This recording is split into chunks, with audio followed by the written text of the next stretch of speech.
A long, long time ago, infant twins Romulus and Remus were left to die on the banks of the river Tiber.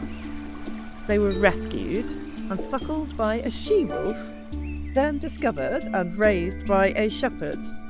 They became warriors and leaders, fighting side by side.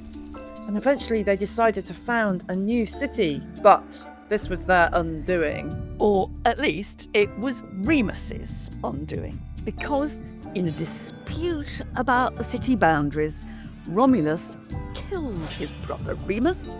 He gave the city his name, Rome. He became its first king.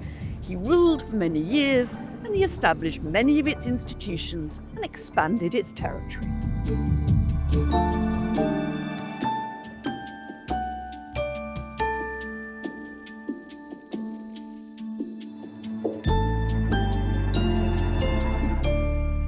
That, in a nutshell, is one of the stories that the Romans told about how their city was founded, maybe in the 8th century BCE. And while we know very little actually for sure about how the city was founded, we can be pretty sure that it didn't happen quite that way. And some Romans had other ideas too. The Roman historian Livy thought such stories were more fitted to adorn the creations of the poet than the authentic records of the historian. I'm with Livy myself. I'm a bit of a skeptic here. And I'm not sure that we'll ever know how exactly this bog standard little settlement in what was actually a bog on the banks of the Tiber came to dominate the history of the Mediterranean. I mean, the Romans themselves had no authentic written records before about 300 BC, and they didn't have any firm knowledge in our terms of what their origins were, although they debated it endlessly and were completely fascinated by it. And for us, we think that modern archaeology might come to the rescue here. Well, it can tell us quite a lot about early Rome, but what it can't do is it can't tell us the story of how it all started. And you know what? We think about the end of the Roman Empire a huge amount. Like some men are supposed to think about the Roman Empire and the end of the Roman Empire most days, several times a day. Well, actually, Me we too. think about that stuff too, don't we, Mary? Yeah, Several I times a do. day.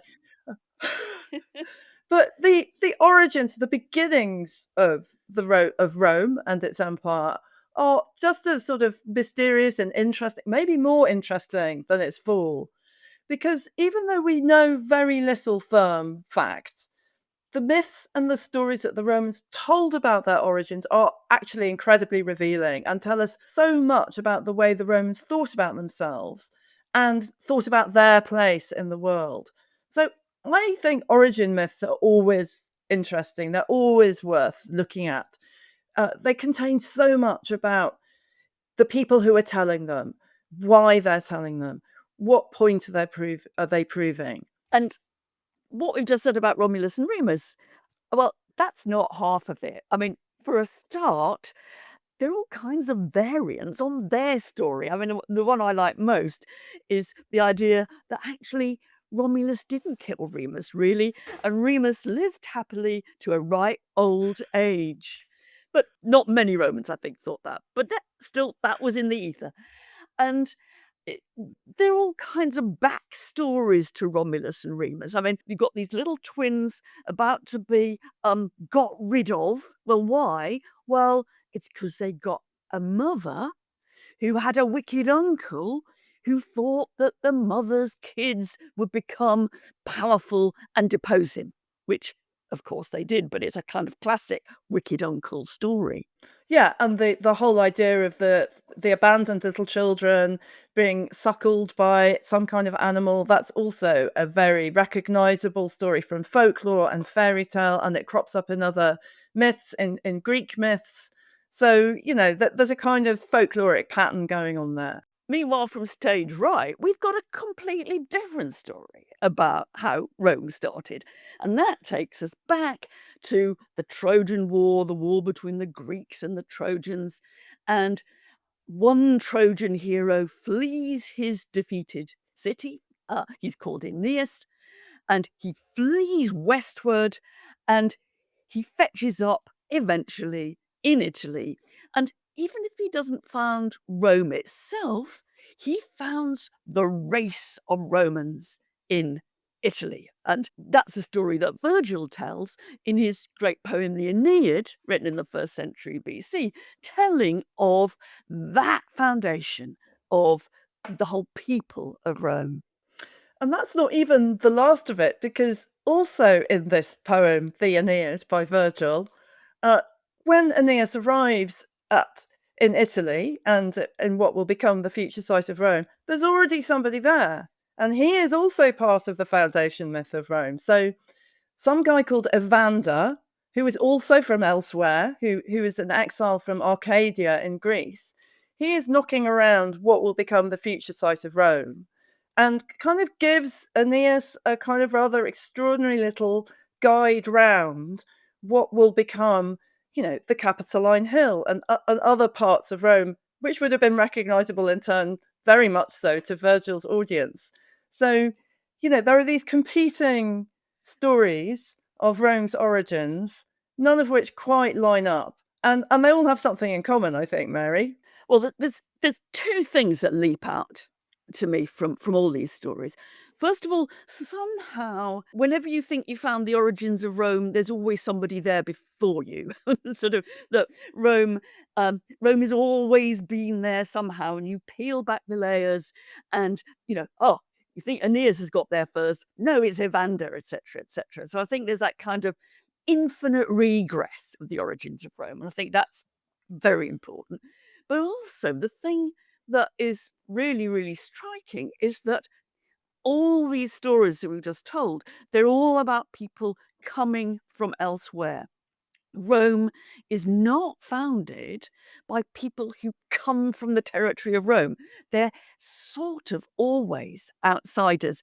And that contrasts really, really vividly with quite a lot of the stories you find in the ancient world, Greek world in particular, of cities who are founded by men, that's usually men, who spring directly from the soil of the city, right? So the Yeah. men come up from the soil of Attica, Athens, and they've always been Athenian. Now, what Rome is saying, the stories of Rome is saying, not only is there always been somebody else somewhere in Rome, but Romans have always come from someplace else.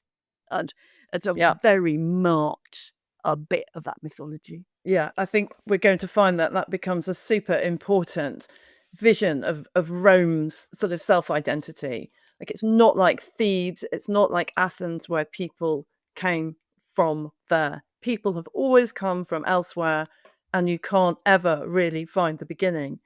But, I talked at the beginning about how these stories tell you so much about the tellers, and whether we've already hinted towards that, but to me, there's a particular moment in Rome's history, Rome's later history, in which these origin myths become extremely important, and we see them sort of bubbling up in the culture, and historians are writing, and poets are writing, and these stories sort of become full of significance and full of meaning and full of something that the Romans can grasp hold of and think about themselves Yeah. through. And I think that moment can be, for example, this period of extraordinary civil violence and war, um, that becomes increasingly prevalent at the beginning of the first century BC. And in those moments of kind of internecine strife of Romans versus Romans, of colleague versus colleague, the the idea of Romulus and Remus, the sort of fraternal strife, the brother killing brother, it's become very resonant myths to those Romans at those moments, right? Yeah, and those bits of the myth then become stressed, and the Romans invest in them. They invest in themselves and in the story of Romulus and Remus because it's sort of saying to them, Rome was always destined to be a city of civil war. From the very beginning, brother killed brother. And it's as if for the Roman civil war is a kind of unescapable part of their DNA. And I think that's true in very general terms, but it's also true in sometimes quite specific terms where you can see probably myths being adjusted to take on board particular historical circumstances. And I love the stories that the Romans tell about the death of Romulus in the end, because they have two versions of the death of Romulus. One is he is dramatically taken up to heaven to join the gods. As he finally leaves Earth, he becomes a revered deity. The other is, they tell side by side with that, is that at a certain point they get really fed up with him and he's hacked to death by the senators. Now, it doesn't take much to see in some ways that must be a story which is reflecting Roman debates about Julius Caesar, who does himself become a god after his assassination, but he was also hacked to death by the senators. And so, in some cases, you get this very close tie in between the myth story and the historical later version of what's going on in the city of Rome. Yeah. And if you also think about the Emperor Augustus, he emerges as the beginning of one-man rule again after Rome's centuries as a republic. But actually, Romulus was a one-man ruler, the first king of Rome. So there was a period of kings before the republic emerged, and then one-man rule takes over again. That's an extraordinarily potted history of an incredibly long period. But when Augustus becomes a sort of one-man ruler, I mean, his real name is Octavian, right? His birth name is Octavian, and when he ascends to the great power of the sort of authoritarian leader, he changes his name and he looks right back to the origins of Rome. And apparently, he toyed with calling himself Romulus after the founder of Rome itself. And his name Augustus actually does relate to Romulus, doesn't it, Mary? In a slightly etiolated way. You can see why he decided, or he was advised, not to take the name Romulus. I'm very, very tempting, to say that here I am, I'm the new emperor and I'm the second founder of Rome and I've got the same name as the first founder. But Augustus's problem, or Octavian's problem, was that he didn't want to look like he was the kind of king who killed his brother. And in fact, he had emerged out of civil war. But even though he doesn't go so far as to take Romulus's name, if you look at the art and the sculpture of Rome at the period when Augustus is, founding his new one-man rule in Rome, it is full of images of Aeneas and a Romulus as kind of the twin inheritances of the city of Rome. And actually, uh, Augustus, as he becomes, and Julius Caesar, they did actually trace their own ancestry back to Aeneas and through Aeneas to Aeneas's mum, the goddess Venus. So they saw and they reconstructed a direct connection between the rulers of the early Roman Empire and the mythical founders of Rome. So what I find super interesting about this is that the Romans that we're talking about in this particular period, first century BC, first century CE, are absolutely capable of being historical skeptics like Livy and saying, we don't really believe these myths. They're more suitable for poetry than the craft of a historian or the art of a historian. But at the same time, they're captured and enraptured by the stories to the extent that they actually capable of tracing or trying to trace the family line back to these mythical figures and indeed to gods. I mean, there was a work by a writer called Varro. I mean, it doesn't exist anymore, but we have the title of it, and it was called On the Trojan Families, which was, as far as we know, it was an attempt to trace back prominent Roman families of his period, right back to these mythical people. Yeah. I mean, I think what's interesting about the attitude of intellectuals and writers like Livy in the 1st century BC and AD is that they sort of take these myths as historical. They sort of see that this is the story of the foundation of Rome. And, Livy says, oh, I think they're more appropriate to poets than historians, but he then goes on to tell the myths in his history. Yeah.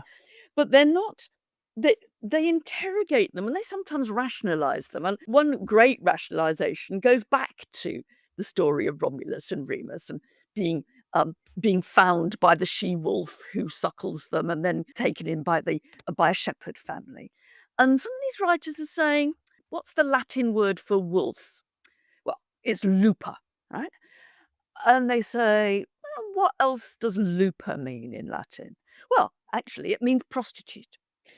So they start to build up a kind of rationalized story, which is not that these twins were found and suckled by a she-wolf, but they were found and suckled by a prostitute, which is, slightly easier to believe in, and then handed over to the shepherd family. So, you're seeing them debate the details of the story, while at the same time really taking the overall historical truth of them as almost for granted. And I think you see that very, very clearly in um, the layout of the city of Rome. I mean, there is a little hut on one of the hills of Rome. It's where the emperor's palace later was, on the Palatine. It's a little hut, and it's there until, the 2nd, 3rd century CE, and everybody believes it's the hut that Romulus lived in. It's called the Hut of Romulus, and they keep repairing it when it needs a bit extra thatch. They keep it up as a kind of heritage site of where Romulus himself actually lived. And they can pinpoint places in the city where Romulus's battles took place and so forth. So you've got a very vivid kind of real historicity here at the same time as a kind of sense that, well, you have to be careful with these stories. I love that. I love that sort of sense that the Romans were really interested in the sort of topography of their very, very ancient beginnings. Because there's a similar effect in Virgil's Aeneid, where, as we mentioned before, Evander gives this little tour guide to Aeneas, who's coming in for the first time. And there's this brilliant effect in Virgil where he talks about Evander showing Aeneas the Capitoline Hill, which is all thorny and covered in bushes now, but in the future, i.e., in the time that we're supposedly reading the Aeneid, it's all gilded and gold. Or there are cows grazing in the forum at the moment of the little guide round the future Rome, but it will be the forum one day. So you get this sort of wonderful kind of clash of times, which of course is particularly resonant as a modern reader now, because it's all gone back to the sort of the ruinous and empty nature that Evander's describing. It's a sort of extraordinary, sort of weird time machine. Yeah. And I also really love Livy, the Roman historian, when he says words to the effect of, I don't really believe this stuff about Mars being the originator of the Roman race, but it adds an enormous amount of dignity to our story. And of course, people believe it around the empire because we're so strong and militaristic. There's a kind of sense in which he recognizes that Rome, as an entity, has the kind of immensity and grandeur that it kind of requires some kind of mythical origin, almost as if, like, it's so hard to explain why Rome is so powerful. It's so impossible to explain for themselves why Rome started as this little kind of ridiculous village on the edge of a bog and became an empire.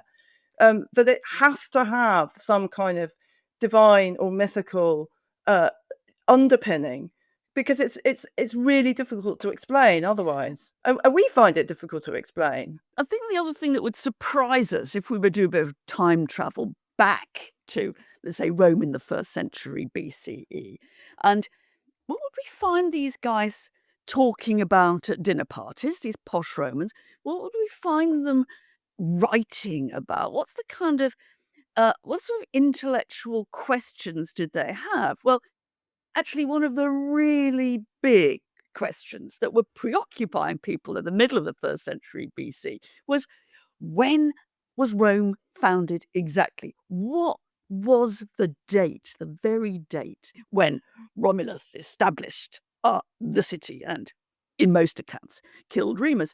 And this was, it was really hard fought. And eventually, this guy Varro, who we have just mentioned, but also Atticus, the friend of the Roman orator Cicero, really big intellectual at the time, they came up with the idea, which was absolutely took hold, was that Rome was founded, in our terms, by modern dating, on the 21st of April, 753 BCE.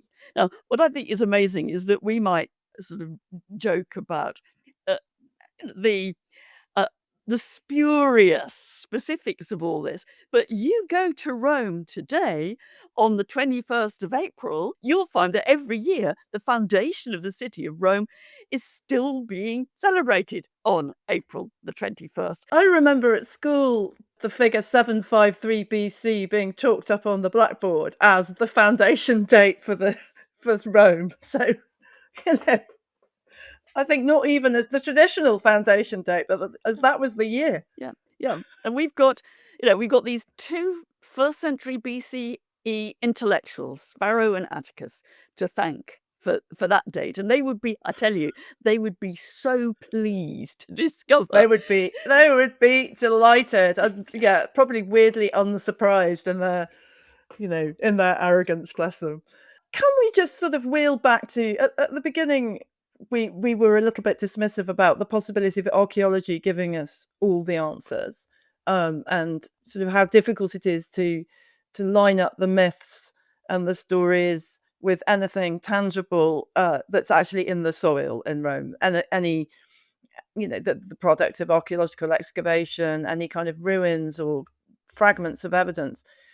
Now, why is that, Mary? Can we talk a bit about the archaeology of early Rome and how far it can get us? I mean, I don't think either of us is going to argue that it's going to get us to Romulus or Remus or Aeneas, but where does it get us? I said before I was a bit of a skeptic about about the myths. In a way, I'm even more of a skeptic, I think, about the archaeology. Now, that's not because I'm trying to undervalue the what archaeology can tell us about early history. And I think if you look at the excavations in Rome itself, and you look at the ones that have gone to the earliest layers that you can see in the city, they do tell us all kinds of things that we can start to see. For example, this is not just the hut of Romulus, but we can start to see what the habitation was like, the wooden huts that they lived in. We can start to see how they were buried.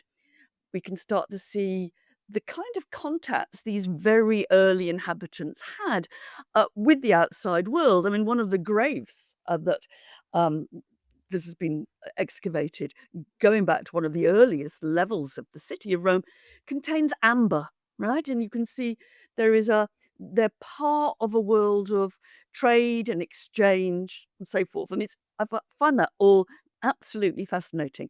What it doesn't do, and what archaeology can always never do, is tell us a story. It can't say, this is the first place that the Romans put their spade in. It can't tell you the story of the foundation.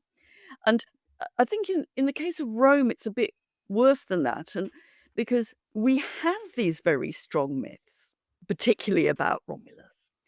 And I think an awful lot of archaeologists, I don't mean to point the finger at Italian archaeologists, but I'm afraid I'm partly going to, is there's been a huge effort to try to make the archaeology fit with the mythical story. So, you find an early shrine. You can tell that it's some kind of religious place. It's got a kind of an altar, and it goes back a long way. Quite how long, it's very hard to know. And before you know where you are, it's been reinterpreted as a shrine of Romulus. And there is an extremely charismatic archaeologist who's um, operating in Rome now, and he's called Andrea Carandini. And you can find many of his books translated into English. And he's been very, very concerned to pin down the myth in the soil of Rome. And Carandini is the kind of guy who will say, right, this is the boundary over which Romulus and Remus disputed and which led to the murder of Remus. Now, I'm saying this without Carandini being here, and he would tell a very different story, but I think he wouldn't be insulted to know that quite a lot of people don't agree with him, but he has a great desire to just try to make the archaeology fit. Now, I think it's all smoke and mirrors.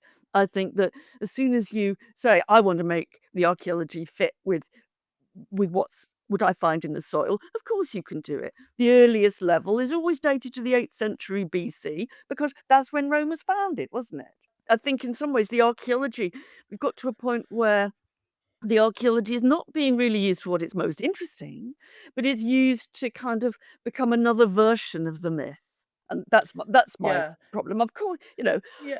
of course, at some point they were the earliest settlers on the site were there, but don't let's get hung up with Romulus. Don't let's get hung up with Romulus, because actually we say now Romulus gave his name to Rome, right? Got this guy, Romulus, he founds Rome and the city's called Rome. The other way of seeing it is actually Romulus takes his name from the city of Rome. Who founded Rome? Well, a guy called Mr. Rome, Romulus. And that's just one example of the repeated circularities you get when you try to pin this down in any historical way.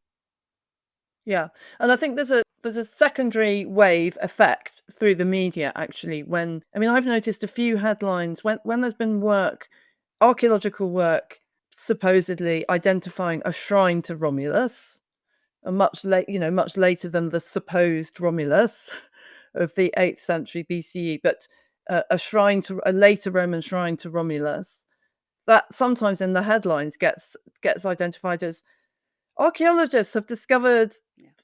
Romulus's house. Yes, yes. Well, it's not the same thing, guys.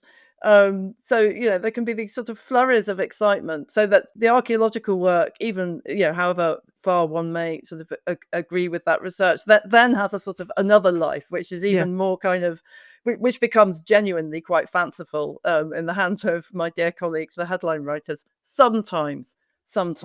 We can't stress enough the fact that neither for us nor for the Romans were there any reliable, authentic historical records of their city before 300 or so.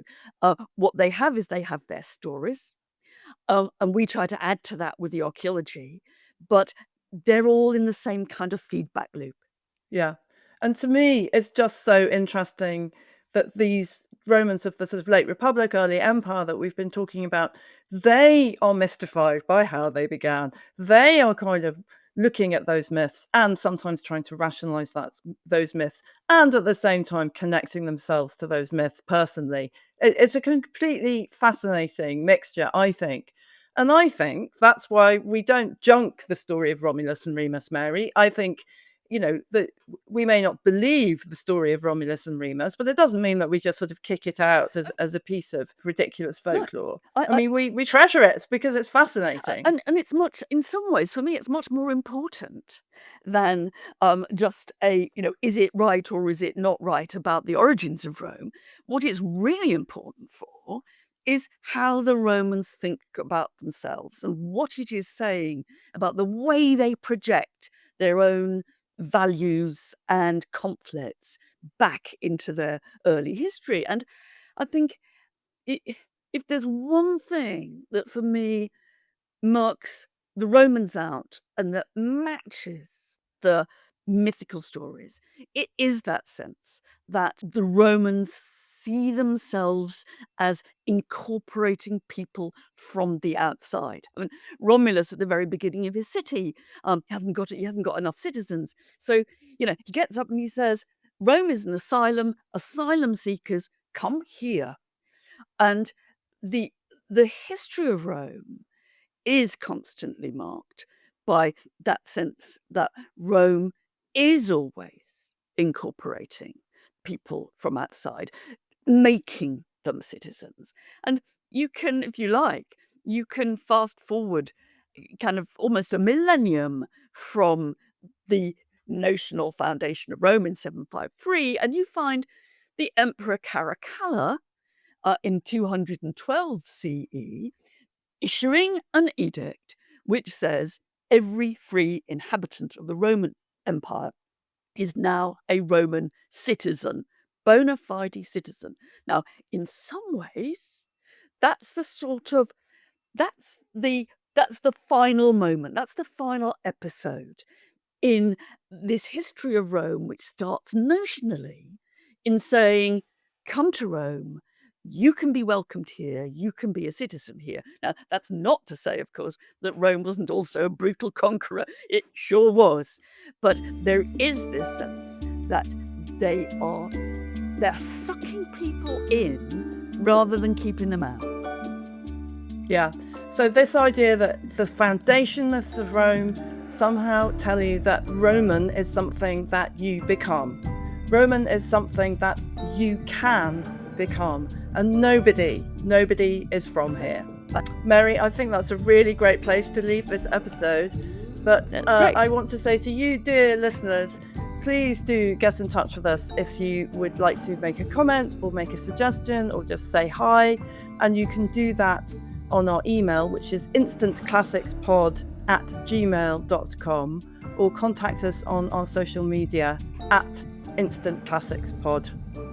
If you want ad-free listening and access to the Instant Classics Book Club, please subscribe to the podcast wherever you get yours. And why not leave us a rating or review too? It really helps more people find the show.